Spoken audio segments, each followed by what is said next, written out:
Om Shanti, very good morning to one and all. Today we will go through Abhyakt Murli, that is 18th March 1981 की मुरली है। मुरली का heading है मुश्किल को सहज करने की युक्ति सदा बाप को देखो। मुश्किल को सहज करने की युक्ति सदा बाप को देखो। आज विशेष लंदन निवासियों से मिलने आए हैं। मिलने का अर्थ है बाप समान बनना। जब से बाप से मिले तो बाप दादा ने क्या इशारा दिया? बच्चे, आप सब श्रेष्ठ आत्माएं बाप समान सर्व गुणों में, सर्व प्राप्तियों में मास्टर हो। बाप से ही श्रेष्ठ, बाप के सिर के ताज हो। जो पहले पहले इशारा मिला उसी इशारे प्रमाण बाप समान मास्टर सर्वशक्तिवान, मास्टर सर्वगुण संपन्न बने हो। जब अभी बाप समान बने तभी भविष्य में विश्व राज्य अधिकारी देवता बन सकते हो। बाप समान कहाँ तक बने हैं यह चेकिंग करते रहते हो। एक एक गुण, एक एक शक्ति को सामने रखते हुए अपने में चेक करो कि कितने परसेंटेज में गुण व शक्ति स्वरूप बने हैं। यह फॉलो करना तो सहज है ना। बाप दादा सामने एग्जाम्पल है। निराकारी रूप में और साकार रूप में, दोनों ही रूप में बाप को देख फॉलो करते चलो। ऐसे भी कहावत है, जैसा बाप ऐसे बच्चे, और सन सोज फादर भी गाया हुआ है। बाप और बच्चे का संबंध ही है फॉलो फादर करने का। मुश्किल है नहीं, लेकिन बना लेते हो मुश्किल। क्योंकि अगर मुश्किल हो तो सदा ही मुश्किल लगना चाहिए। कोई को सहज लगता, कोई को मुश्किल लगता, यह क्यों? और कभी उसी को सहज लगता, कभी मुश्किल लगता, ओह क्यों? इससे क्या सिद्ध होता है? चलने वाले को कोई कमजोरी है जो मुश्किल लगता है? बाप की महिमा है जो अभी तक भक्त भी गाते हैं। साथ साथ आप महान आत्माओं, पूज्य आत्माओं की भी वही महिमा है।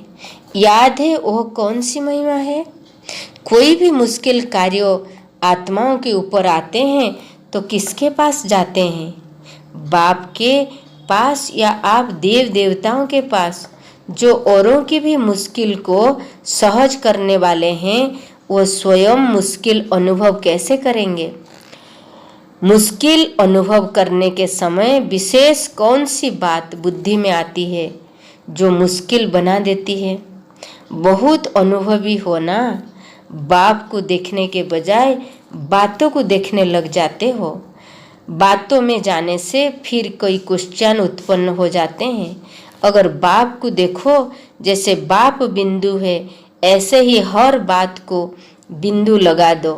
बातें हैं वृक्षों और बाप है बीज। आप विस्तार वाले वृक्षों को हाथ उठाने चाहते हो, इसलिए न बाप हाथ में आता न वृक्षों हाथ में आता।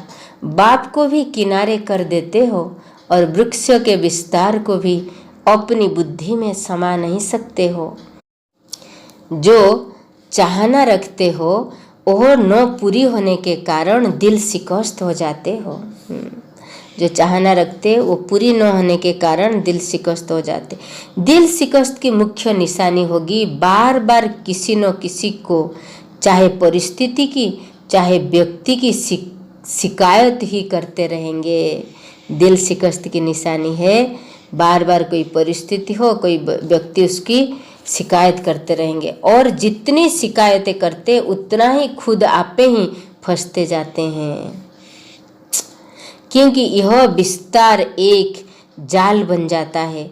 जितना ही फिर उससे निकलने की कोशिश करते हैं उतना फंसते जाते हैं। जो होगी बातें या होगा बाप, दो बातें सुनना और बातें सुनाना, यह तो आधा कल्प किया। भक्ति मार्ग का भागवत या रामायण क्या है? कितनी लंबी बातें हैं। जब बातें थी तो बाप नहीं था। अब भी जब बातों में जाते हो तो बाप को खो लेते हो। फिर कौन सा खेल करते हो? आंख मिचनी का खेल, आंख मिचोनी का खेल करते। तीसरे नेत्र को पट्टी बांधकर और ढूंढते हो।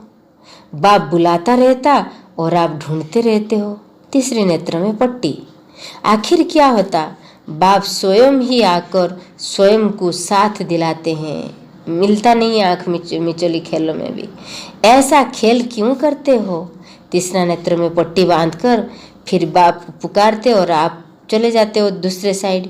फिर बाप खुद आकर स्वयं का साथ देते, क्योंकि बातों का विस्तार में रंग बेरंगी बातें होती है, वो अपनी तरफ आकर्षित कर लेती है। उससे किनारा हो जाए तो सदा सहज योगी हो जाए। लंदन निवासी तो मुश्किल का अनुभव नहीं करते हो ना। अपने आप को बिजी रखने का तरीका सीखो। न समय होगा न विस्तार में जाएंगे। जैसे जब कोई विशाल प्रोग्राम रखते हो और बहुत बिजी होते हो, उस समय कुछ भी होता रहे आप उससे किनारे होते हो, सेवा की ही धुन में लगे हुए होते हो। खाने व सोने का भी ख्याल नहीं रहता। ऐसे विश्व कल्याणकारी आत्माएं सदा विशाल कार्यों का प्लान इमर्ज रखे। इतना विशाल कार्यों अपनी बुद्धि को दो जिससे फुर्सत ही नहीं हो। अपनी बुद्धि को बिजी रखने की डेली डायरी बनाओ कि किसी तरीके से बुद्धि को बिजी रखें। इसमें सदा सहज योग का स्वतः अनुभव करेंगे। वर्णन करते हो सहज राजयोग, यह तो नहीं कहते हो कभी सहज योग कभी मुश्किल योग। तो जैसा नाम है सहज राजयोग, उसी स्वरूप में सब बच्चों को बाप दादा देखना चाहते हैं। मास्टर सर्वशक्तिवान बनने के बाद भी मुश्किल अनुभव करेंगे तो सहज कब होगा? अब नहीं तो कब नहीं। इसके लिए आपस में प्रोग्राम बनाओ। लंदन पार्टी के साथ बाप दादा की मुलाकात। एक एक रतन अति प्रिय और अमूल्य है, क्योंकि हर एक रतन की अपनी अपनी विशेषता है। सर्व की विशेषताओं द्वारा ही विश्व का कार्य संपन्न होना है। जैसे कोई स्थूल चीज़ें भी बनाते हैं, उसमें अगर सब चीज़ें न डालो, साधारण मीठा या नमक भी न डालो, तो चाहे कितनी भी बढ़िया चीज़ बनाओ लेकिन वह खाने योग्य नहीं बन सकती। तो ऐसे ही विश्व के इतने श्रेष्ठ कार्यों के लिए हर एक रत्न की आवश्यकता है। सबकी उंगली चाहिए। चित्रों में भी सबकी उंगली दिखाते हैं ना, सिर्फ महारथियों की नहीं, सबकी उंगली से ही विश्व परिवर्तन का कार्य संपन्न होना है। सब अपनी अपनी रीति से महारथी है। बाप दादा भी अकेले कुछ नहीं कर सकते। बाप दादा बच्चों को आगे रखते हैं। निमित्त आत्माएं भी आप सबको आगे रखते हैं। तो सभी बहुत बहुत आवश्यक और श्रेष्ठ रतन हो आप। बाबा फिर पीछे को देख के बोलते, सभी आवश्यक और श्रेष्ठ रतन हो। बाप दादा के स्वीकार किए हुए रतन हो। यादगार में तो दिखाते हैं भगवान की पत्थर पर भी नजर पड़ जाए तो पत्थर भी पारस बन जाता है। आप तो उनके स्वीकार किए हुए श्रेष्ठ रतन हो। अपने कार्यों की श्रेष्ठता के मूल्यों को जानो। शक्तियों को अपना गायन है और पांडवों को अपना। तो आप सब महान आत्माएं हो। महान आत्मा की निशानी क्या है? जो जितना महान होगा उतना निर्माण होगा। महान आत्माएं सदा अपने को ओबीडिएंट सर्वेंट ही अनुभव करती है। ऐसा ही ग्रुप है ना। शक्ति भवन की शक्तियों को तो अपना शक्ति स्वरूप स्वतः याद रहता होगा। स्थान से स्थिति भी याद आती है। शक्ति की विशेषता है माया जीत। शक्ति के आगे किसी भी प्रकार की माया आ नहीं सकती, क्योंकि शक्ति माया के ऊपर सवारी करती है। शक्तियों के हाथ में सदा त्रिशूल दिखाते हैं। यह किसकी निशानी है? त्रिशूल स्टेज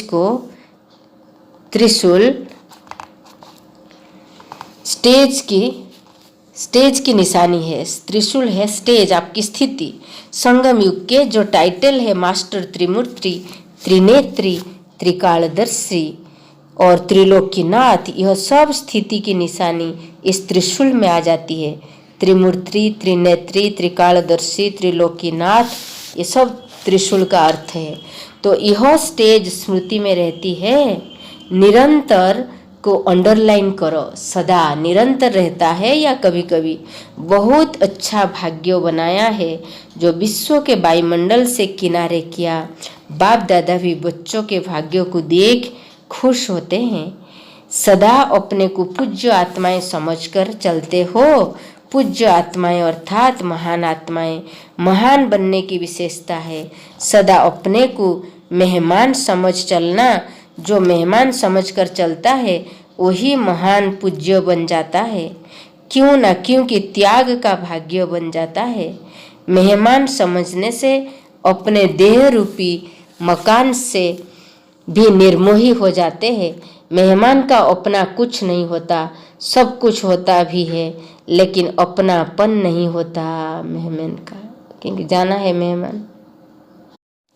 सब कुछ होता भी है लेकिन अपना कुछ भी नहीं होता। कार्य में सब वस्तु लगाएंगे लेकिन अपनेपन का भाव नहीं होगा। इसलिए न्यारा भी और सर्व वस्तुओं को कार्य में लाने वाला प्यारा भी। ऐसे मेहमान समझने वाले प्रवृत्ति में रहते, सेवा के साधनों को अपनाते, सदा न्यारे और बाप के प्यारे रहते हैं। ऐसे महान होना, मेहमान समझते होना। आज यहाँ है, कल चलेंगे अपने घर, फिर आएंगे अपने राज्यों में, यही धुन लगी है ना। इसलिए सदा देह से उपराम। जब देह से उपराम हो जाते हैं तो देह के संबंध और वैभव से उपराम हुए ही पड़े हैं। यह उपराम अवस्था कितनी प्यारी है। अभी अभी कार्य में आए और अभी अभी उपराम, ऐसा अनुभव है ना।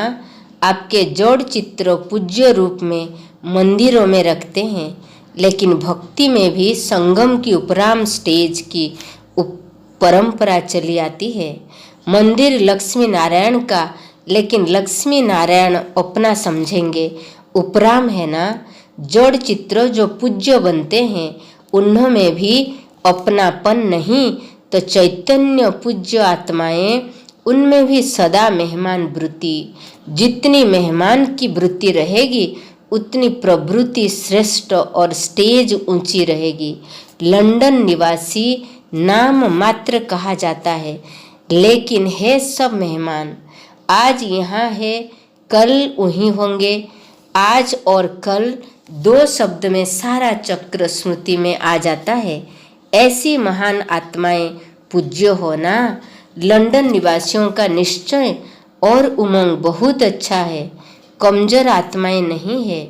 विघ्न आया और पार किया। बकरियां नहीं है, सब सरनियां है, सरनियां है। बकरियां नहीं है, सब सरनियां है। बकरीपन अर्थात में खत्म। शक्ति सेना का झंडा अच्छा बुलंद है। एक एक शक्ति सर्वशक्तिमान बाप को प्रत्यक्ष करने वाली है। जब शक्ति सेना मैदान में आ जाएगी तब जय जयकार होगी। पहले जय जयकार का नारा कहाँ बजेगा? लंदन में या अमेरिका में बाप दादा सदा स्नेही बच्चों को अमृत बेले मुबारक देते हैं। वाह मेरे बच्चे वाह, यह गीत गाते हैं, गीत सुनने आता है। टीचर्स के साथ यह लंदन की सेवा का श्रृंगार है। जैसे लंदन के म्यूजियम में रानी का श्रृंगार रखा है ना, ऐसे बाप दादा के भी म्यूजियम में बाप दादा की सेवा के श्रृंगार हो। सदा महान और सदा निर्माण, यही विशेषता स्वयं को भी महान बनाती है और सेवा को भी महान बनाती है। संस्कार मिलाने में तो होशियार होना। जैसे स्थूल में अगर किसी को हाथ पांव चलाने नहीं आते तो दूसरे साथी क्या करते? हाथ में हाथ मिलाकर साथ दे करके उनको सिखा देते हैं। तो आप भी क्या करती हो ना, आगे बढ़ सहयोगी बन, सहयोग का हाथ दे, संस्कार मिलाने की डांस सिखाती हो ना। इसमें तो नंबर 1 हो ना।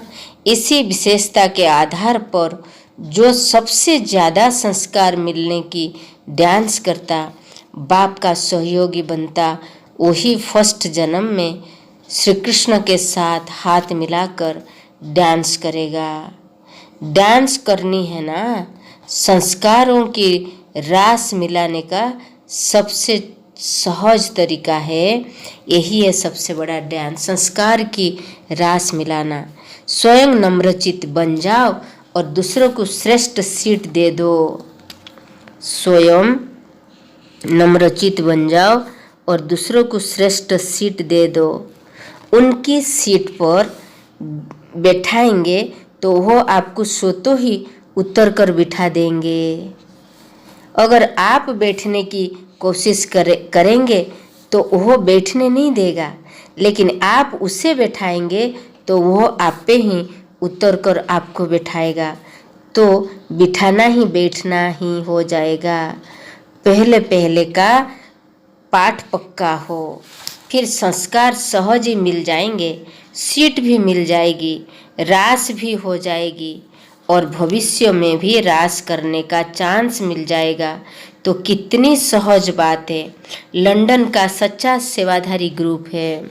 सेवाधारी शब्द ही बहुत मीठा है। टीचर शब्द अच्छा लगता है या सेवाधारी शब्द? बाप भी अपने को ओबीडिएंट सर्वेंट कहते हैं। सर्वेंट कहने से ताजधारी स्वतः बन जाएंगे। तो चतुर बनने का यह तरीका है ना, मेहनत भी नहीं, प्राप्ति भी ज़्यादा। तो चतुर सुजान बाप के चतुर सुजान बच्चे बने। फ्रांस, याद की यात्रा में सदा चलते हुए हर कदम में पद्मों की कमाई जमा कर रहे हो। हर कदम में पद्मों की कमाई जमा करने वाले कितने मालामाल होंगे। ऐसे संपन्न आत्मा अपने को अनुभव करते हो। अखूट खजाना मिल गया है, खजाने की चाबी मिल गई है ना। चाबी लगानी आती है? कभी चाबी लगाते लगाते अटक तो नहीं जाते हो? बहुत सहज चाबी है, मैं अधिकारी हूँ। अधिकारीपन की स्मृति ही खजानों की चाबी है। यह चाबी लगाने आती है। इस चाबी से जो खजाना जितना भी चाहिए ले सकते हो। सुख चाहिए, शांति चाहिए, प्रेम चाहिए, सब कुछ मिल सकता है। कौन सा? वेट मीन्स वजन कम करो तो आत्मा शक्तिशाली बन जाएगी। तो आत्मा पर वेस्ट का ही वेट है। वेस्ट संकल्प, वेस्ट वाणी, वेस्ट कर्म, वेस्ट सोच, इसमें ही आत्मा भारी हो जाती है। अब इस वेस्ट को खत्म करो, तब वेस्ट को समाप्त करने के लिए सदा सेवा में बिजी रहो। मनन शक्ति को बढ़ाओ। समय शक्ति और आत्मा, मनन शक्ति को बढ़ाओ। मनन शक्ति से आत्मा शक्तिशाली बन जाएगी। जैसे भोजन हजम करने से खून बनता है, फिर वही शक्ति का काम करता है, ऐसे मनन करने से आत्मा की शक्ति बढ़ती है। प्रश्न, कौन सा मंत्र भक्ति में बहुत ही प्रसिद्ध है, जिसकी स्मृति में रहो तो खुशी के झूले में झूलेंगे?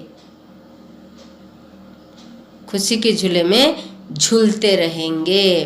उत्तर, भक्ति में हम सो सो हम का मंत्र बहुत प्रसिद्ध है। अभी आप बच्चे हम सो का राज्य प्रैक्टिकल में अनुभव कर रहे हो। यह मंत्र हमारे लिए है। हम ब्राह्मण बने हैं, यह अभी पता चला।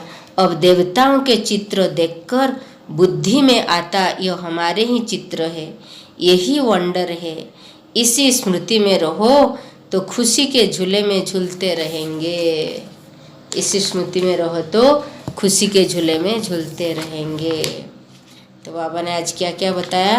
बाबा ने ये खास बताया, मुश्किल को सहज करने की सदा जो विधि है, सदा बाप को देखो, बाप को साथ में रखो, फॉलो फादर करो, तो आपकी होगा मुश्किल को सहज करने की विधि। Om Shanti. Have a good day. God bless you.